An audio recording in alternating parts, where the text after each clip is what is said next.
Comment crocheter cet adorable doudou renard de chez Action. Ce doudou, là on a le renard qui est d'un niveau intermédiaire, mais si vous êtes un grand débutant, moi je vous conseille de commencer par le doudou singe ou bien par le doudou paresseux. Le paresseux, il n'y a pas de changement de couleur ici au niveau des pattes avant et des pattes arrière. Pour les débutants, franchement, c'est le plus abordable. Sachant que celui-là, je suis sûre qu'il vous fait tous rêver, la girafe, mais celle-là on va la faire après le renard parce que elle est pas difficile, mais je pense que les petites rayures là, ça peut décourager certains. Donc on va commencer par le renard et ensuite je ferai une version très très grande débutant avec soit le singe, soit le paresseux. Ça sera à vous de voter dans les commentaires et de me dire lequel vous préférez en deuxième vidéo. Et évidemment, au milieu de tout ça, vous caserez aussi la girafe et on essaiera de faire les 4 en intégrale. Donc on va commencer par le renard où on a un petit point technique ici.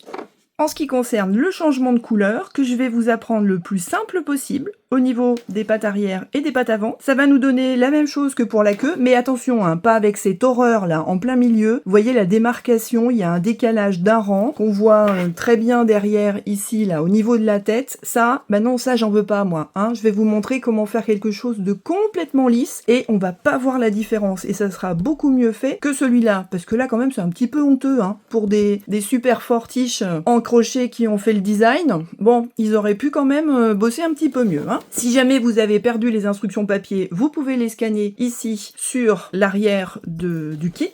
On va commencer par un petit morceau rapide et facile à faire, les pattes avant. Alors pourquoi je commence par les pattes avant et pas les pattes arrière? Parce que les pattes arrière, non seulement il y a un petit changement de couleur, mais en plus je vais vous apprendre à comment fixer directement en crochetant les pattes ici au corps. Et quand on va arriver en haut du corps, eh ben ça sera bien d'avoir déjà réalisé les bras pour pouvoir les fixer tout en crochetant sans être obligé de les coudre. Parce que la couture, hein, c'est pas notre truc, nous, c'est le crochet. Et on verra aussi la queue qui sera une toute petite vidéo. Et on finira par la tête, puisque on a des petites zones là un petit peu techniques. Et on va commencer par plus simple avant. Hein, on va garder le meilleur pour la fin. Quand on ouvre le kit du renard, on trouve tous les fils dont on a besoin, c'est-à-dire une grosse pelote de orange rouille, mais assez foncé en fait, pas pétant du tout, un peu de marron, un peu de noir épais, et de quoi faire de la broderie avec du noir et du blanc beaucoup plus fin. Vous avez aussi l'éternel crochet de 3 mm en métal, qui est pas mal, et puis une petite aiguille à repriser, à broder, qui est fournie avec, donc ça c'est très bien. Vous avez évidemment aussi les instructions en français, entre autres, et si vous cherchez dans les autres langues, vous allez avoir un dessin, d'habitude c'est à l'échelle, mais là c'est un peu plus petit, parce que regardez, bon là on voit que mon renard n'est pas du tout à l'échelle, puisque ma vraie patte, elle a cette longueur-là. Donc vous voyez que notre renard, il va être beaucoup plus grand finalement. Il va être superbe. Et évidemment, on a une énorme quantité de rembourrage, alors qui a été placée comme ça dans la pochette. Et bien le problème, c'est que cette ouate-là, elle a été mise en vrac.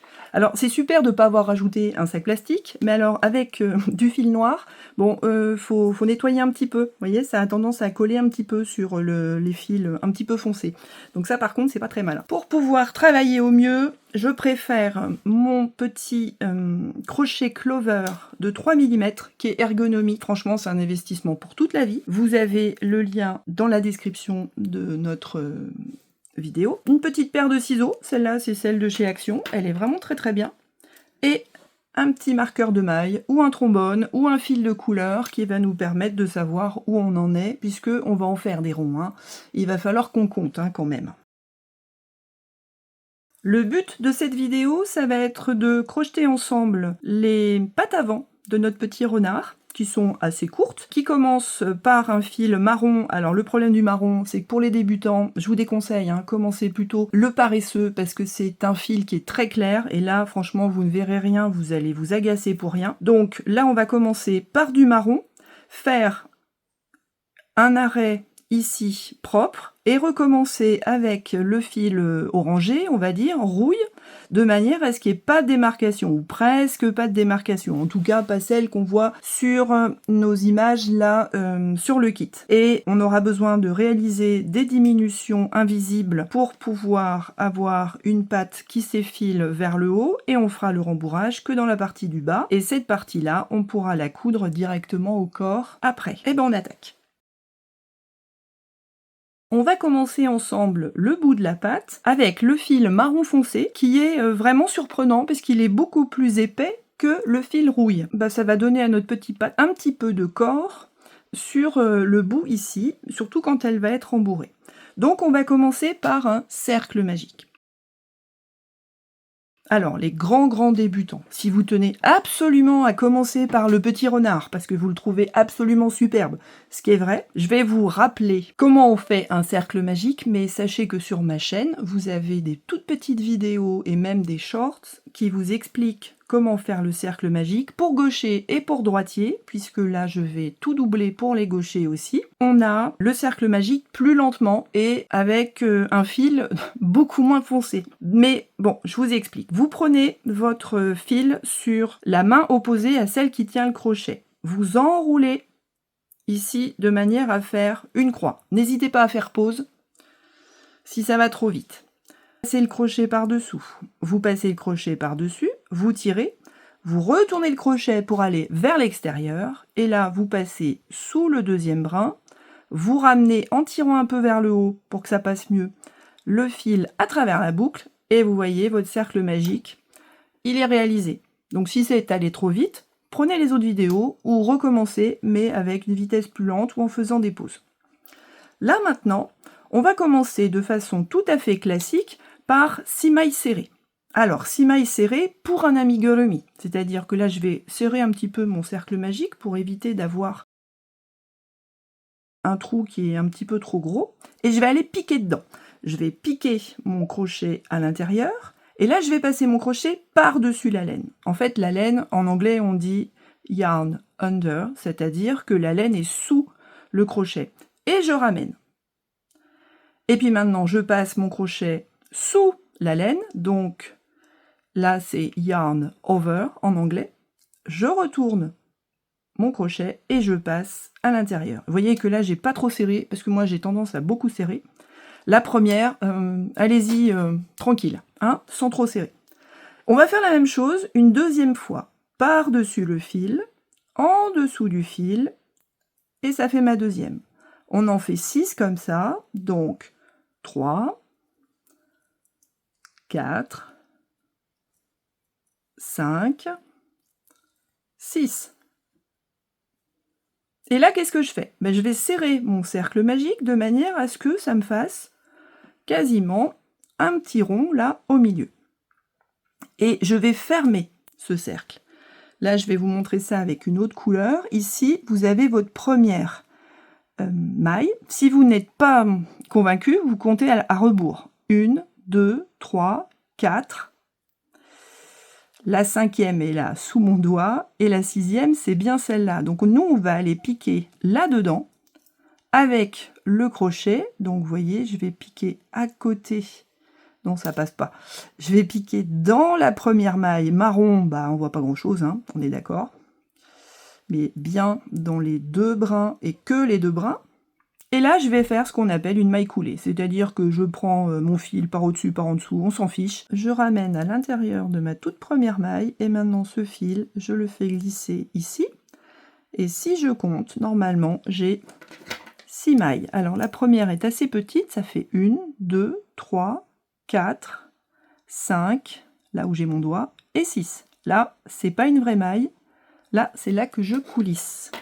Donc, je vais commencer par mettre mon marqueur sur la toute dernière maille que j'ai crochetée et on va continuer. Alors ici c'est un amigurumi, c'est-à-dire un doudou crocheté, et on va le crocheter en spirale puisque comme ça il n'y aura pas de démarcation. Donc la prochaine maille dans laquelle je vais crocheter direct, ça va être celle-là. Donc là je fais une première maille en X pour les amigurumi, ça s'appelle en X, et je vais en faire une deuxième exactement au même endroit. Donc là, je fais une deuxième maille, donc j'ai compté 1 et 2. Je viens de faire ma première augmentation. Et je vais en faire 6 en tout. Donc là, dans la prochaine maille, je vais faire 3 et 4, 5 et 6, 7 et 8, 9 et 10. Et la dernière, vous voyez, c'est là qu'il y a mon marqueur. Je l'enlève parce que sinon il va me gêner. Et vous voyez ici, ça coulisse, c'est pas ma maille, c'est celle-là où j'avais mon marqueur. Là, je fais 11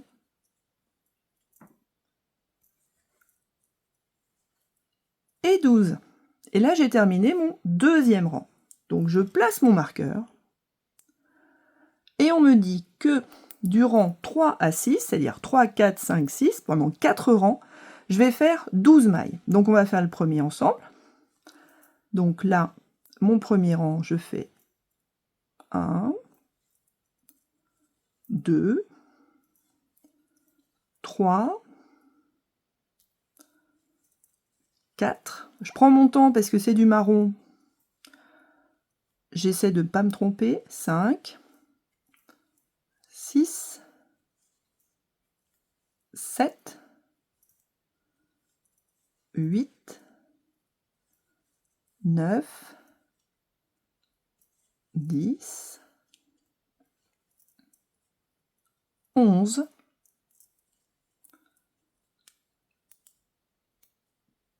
et ma 12e. Donc ça, c'est mon premier rang parmi les 4. Donc là, j'ai enlevé mon marqueur pour faire de la place à mon crochet. Je remets mon marqueur pour pas me tromper, surtout sur du marron. Et là, je vais refaire 3 fois la même chose, c'est-à-dire que je vais faire le 4e rang, le 5e rang, le 6e rang, et on se retrouve au bout pour savoir comment on termine le dernier rang avant de changer de couleur pour la couleur rouille. Eh bien, je vous retrouve à la fin du 6e rang. Je viens de terminer mon 6e rang. Donc, comment je peux vérifier que j'ai bien 6 rangs? Je pars du centre, là, je me mets avant mon crochet, parce que sinon, j'aurai un rang de moins. Donc là, je pars du centre, ça va me faire un rang, 2 rangs, 3 rangs, 4 rangs, 5 rangs, 6 rangs. Et maintenant, eh bien, je vais couper mon fil, pas trop court quand même, pour faire ma jonction. Je le tire, voilà, et je vais m'arranger pour que ce rang-là, qui est un petit peu plus haut que celui-là, eh bien, il y ait une jonction qui fasse l'intermédiaire entre les deux. Donc, vous voyez qu'ici, j'ai mon fil. Ce fil-là, il est suivi par une première maille qu'on va chapeauter. Donc, on va aller piquer dans cette maille-là, la deuxième après. Bon, moi, je vais le faire par l'intérieur. Donc, je pique par l'intérieur. Je prends mon fil et je l'attrape. Je le fais passer vers l'intérieur. Ce qui fait que là, je vais avoir un premier brin au-dessus de la maille du dessous qui va me faire une fausse maille. Et pour que je termine ma fausse maille, je vais devoir faire passer ce brin-là ici, de manière à ce que ça fasse un V, comme les autres mailles. Et pour que il soit coincé à l'intérieur de ma dernière maille ici, je passe mon crochet par l'intérieur et je l'attrape. Et vous voyez qu'ici, maintenant, j'ai une fausse maille au-dessus de la vraie maille du dessous et je n'ai plus qu'à cacher ce fil et continuer en rouille au-dessus de mon dernier rang qui là n'a plus de démarcation. Donc, si vraiment vous ne voulez pas vous embêter, puisque c'est du marron, on voit rien, moi je vous conseille de faire un petit nœud, voilà, pour être sûr que ma maille ne se perde pas, sans serrer, un deuxième, et tout ça, on va le rentrer à l'intérieur pour faire un petit rembourrage. Donc ce fil-là n'est pas perdu, il va nous servir de rembourrage avant la ouate. Voilà, et comme ça, en plus, on n'aura pas de blanc qui pourra se voir derrière le marron, c'est marron derrière du marron. Donc maintenant, je vais prendre ma pelote rouille. Ce fil rouille, je vais l'accrocher dans n'importe quelle des 12 mailles ici. Comme j'ai fait un nœud, ça peut être n'importe laquelle, alors je prends vraiment au hasard, je ne sais plus où est vraiment ma jonction, ça se voit plus. Donc là, je fais passer mon fil rouille juste comme ça, voilà. Je vais faire une maille en l'air pour bien serrer, alors je tire bien sur le fil rouille, pour que ça me fasse presque un nœud là, voilà. Je le tiens bien en mettant mon doigt à l'intérieur de l'amigurumi, de la patte de l'amigurumi, et vous voyez, ça va vraiment être utile. Et là, je vais commencer par faire ma première maille, ici. Mais vous voyez que là, j'avais une première maille en l'air, qui va être exactement à la même hauteur que celle-là, et ça va être ma dernière maille. Alors ce qu'on peut faire, c'est mettre le marqueur sur ma première maille, puisque c'est dans celle-là que on va faire une maille coulée à la fin. Donc là j'étais à une, je fais ma deuxième, ma troisième, vous voyez j'ai toujours le doigt à l'intérieur de la patte pour éviter de trop serrer, puisque le fil rouille est beaucoup plus fin que le marron. Donc si je serre trop, je vais avoir une patte toute petite, toute rabougrie. Et moi, j'ai tendance à trop serrer.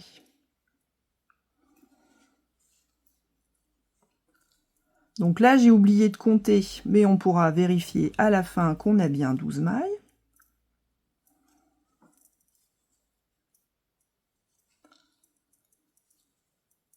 Voilà, quand on arrive ici, eh bien, là, on a bien la maille dans notre dernière. Alors, on va compter 11. Eh ben non, il m'en manque une. Donc, j'ai bien fait de vérifier. Puisque ma prochaine maille, c'est celle-là, je vais faire ça et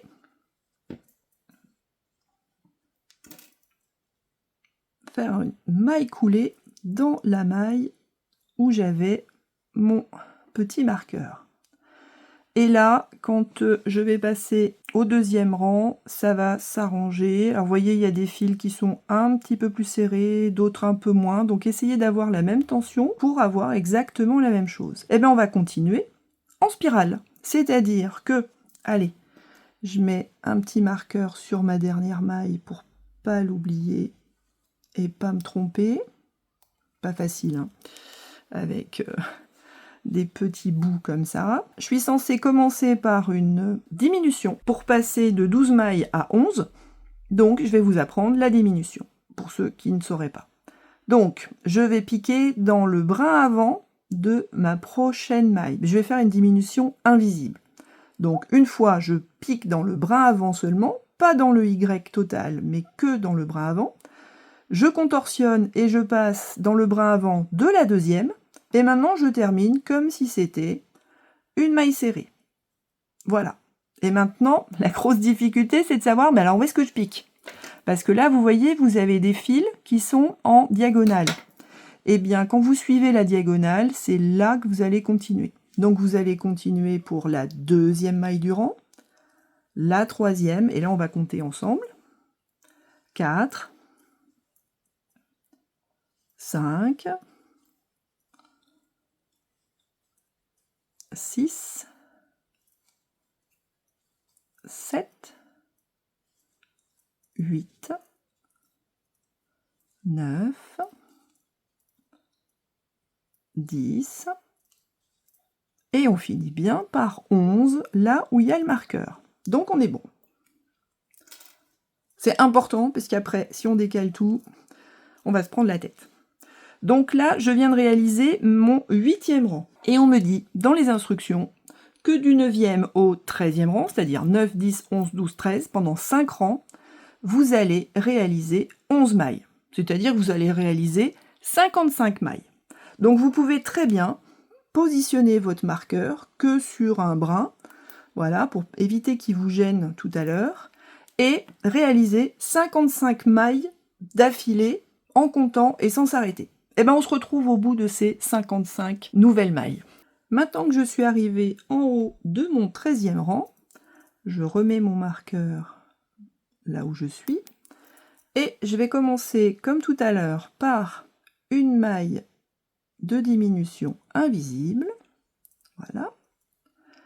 Et ensuite, je termine mon rang. Donc, c'est là que je pique. 2, 3,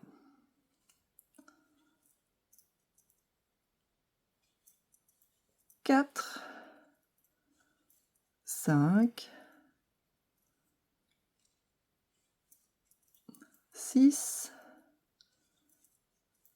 7,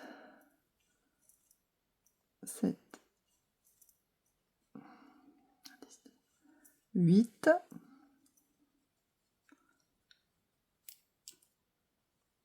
9, ici, juste avant le marqueur, et 10 sous le marqueur.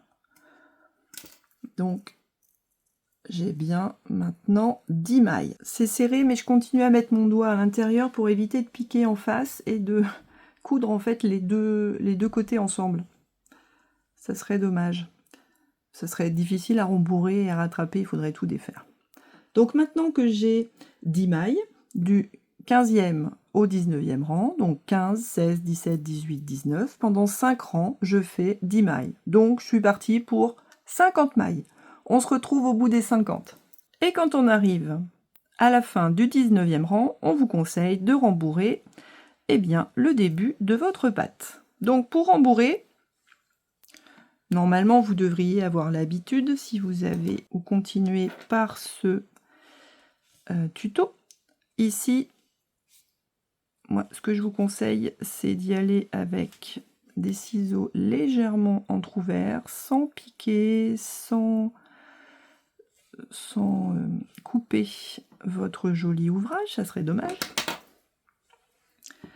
Et de bien rembourrer jusqu'en haut, sachant que la deuxième partie, on ne va pas la rembourrer puisqu'elle est censée être plate, ici, de manière à pouvoir être toute fine et être cousue au niveau du cou, sans être rembourrée sur cette deuxième moitié.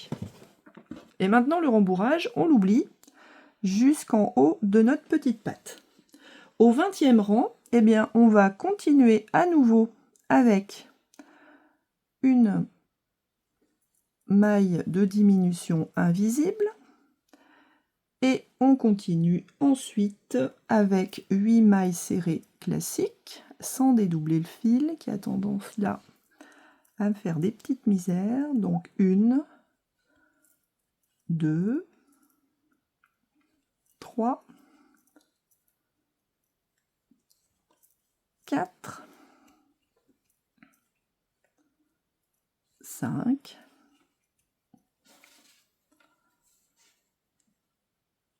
6, 7, 8, plus la diminution invisible, ça nous fait bien nos 9 mailles. Vous pouvez vérifier que vous avez bien 9 mailles avant de bouger votre marqueur. Vous voyez qu'ici, on a un petit peu de rembourrage qui sort. Allez, hop, on va lui dire de rentrer à nouveau. Et là, je vais remettre mon marqueur là, puisque là, je suis partie maintenant pour 6 rangs de 9 mailles. Donc, on continue avec 54 mailles. Et on se retrouve à la fin des 54 mailles. Au bout des 54 mailles, il nous reste une dernière diminution invisible à réaliser. Et puis, continuer un rang avec des mailles serrées. Donc, 2, 3, 4, 5, 6, 7, 8, on peut vérifier qu'on en a toujours 8. Et maintenant, on va continuer du 28e au 33e rang, donc 28, 29, 30, 31, 32, 33, sur 6 rangs avec 8 mailles. Donc 6 x 8, 48, on se retrouve dans 48 mailles. Et quand j'arrive à 48, ma petite patte avant de renard est quasiment terminée. Pourquoi quasiment? Puisque là, on va laisser le fil assez long et on verra ce qu'on en fait quand on va coudre les pattes avant sur le corps de notre petit renard. Et surtout, vous voyez, là, je peux peut-être améliorer un petit peu mon rembourrage en le faisant remonter un tout petit peu le long de ma patte pour éviter qu'il y ait un gros boudin ici. Voilà, je peux harmoniser un petit peu mon rembourrage par là. Sachant que de toute façon, cette patte-là, elle va être pressée ici et il faut que la courbe, elle soit agréable. Donc là, j'enlève les petits marqueurs pour que ce soit complètement terminé et joli. Et voilà notre petite patte. Écoutez, on n'a plus qu'à faire une deuxième et on se retrouve dans les autres vidéos pour la suite du petit renard. À bientôt!